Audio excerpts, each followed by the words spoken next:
საქართველოსთვის.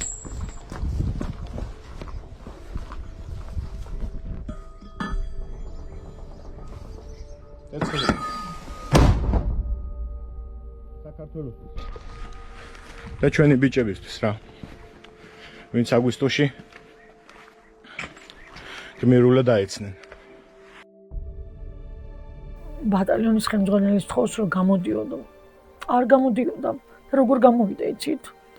2 ძაღლითა და 2 კნოტით. მარიამ თილიძე 60 წლის იურისტი ვარ. მაქვს უნივერსიტეტის სახელმწიფო დამთავრებული და ასევე პოლიციის აკადემია. ჩემი ერთადერთი ვაჟიშვილი კახა თილიძე უკრაინიდან ჩამოასვენეს. ცოლმა მისი ანაბარები და ანდერძი დაგვიტოვა. როცა გარდავიცვლები ფერფლიო თუ შეცდებში მოაყარეთ თითფრენ ვერფრენითო ეს იყო აი არ ვიცი. და ალბათ ეს უმხრები წამოვიღე ეს დროშა ახლა რომ ჩამოვიდი იმიტომ რომ ექსურული მაინც შეუსრულე.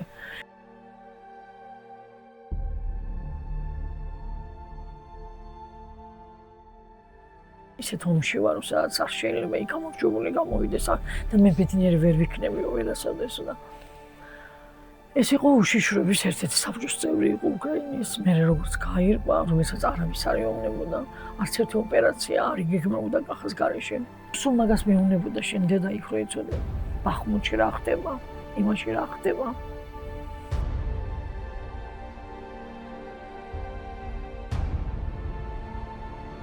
მოწინააღმდეგე არის 2 და 8-ში სადღაც, ხო და ჩვენ იქით ვესვრით, ანუ საზღვრის იქით. ფაქტიურად რუსეთს ბომბავთ რა. ეს ჩინდისის მიერები.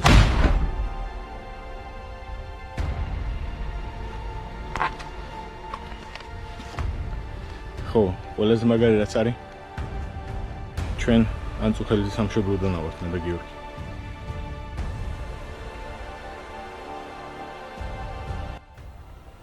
დრომით გარდაიცვალა, იმიტომ რომ ღამე დაგეგმვის ოპერაცია და თავის დაბადების წინა დღეს გარდაიცვალა.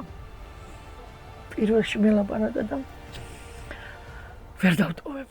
ბიჭებს საციაც გადმოსცეს რომ ამაში ვართო, ალყაში ვართო. არავინ არ შედიოდა და ბავშვებსო ვერ დავტოვებ იქო. იქ გამოიყვანა ყველა დაჭრილები, თურმე იქ პანიკაში ჩავარდნენ უკრაინელი ბიჭები. ყველა შესვა მანქანაში, ბრონი მანქანაში. თვითონ ფეხში იყო დაჭრილი. და წყობრიდან გამოვიდა ბრონი მანქანის. და დაჭრილი ადამიანი თურმე ესეთი წესია სამხედრო ჯერ დაჭრილები შედიან. ყველა ჯამთელი შოუშვა და თვითონ ბოლო დარჩა.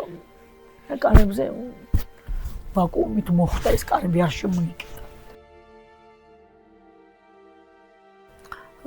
სულ ფიქრობდი რომ ცოტა ხმა უნდა ამოიღონ რა.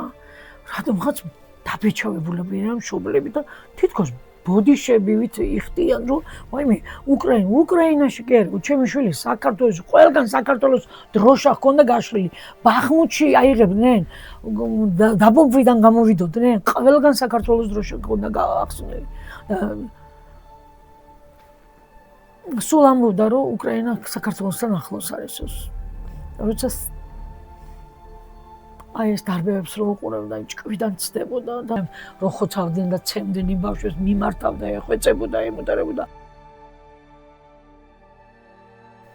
მე ჩემი პოზიცია მაქვს ყოველთვის ახალგაზრდების გვერდზე ვიდექი და სულ კახას შეძახილით ისეთაც ვიცოდი და თქვენ წარმოიდგინეთ ეს შვილი იმიტომ კი არ გაიზარდა ასეთი მე ასეთი ვიყავი მიტინგ გაიზარდა წამომეწია 30 წელი წარმოიდგინეთ ხო ოფხაზის ზაგაროვის აი ესე შემომადნა ეს წლები ვერც კი გავიგე რა მოხდა საერთოდ საქართველოს წინააღმდეგობა გრძელდება ერთთან ბრძოლა გრძელდება რაღაცა ალბათ მცირედით მაგრამ სადაც შეგვიძლია იქ ვიბრძოთ ქართულ პატრიოტებს კიდე საქართველოში უბრალოდ ხონა გვიქნება რომ მაქსიმალურად თქვენ სახელმწიფოებრობას გაუფრთხილდეთ.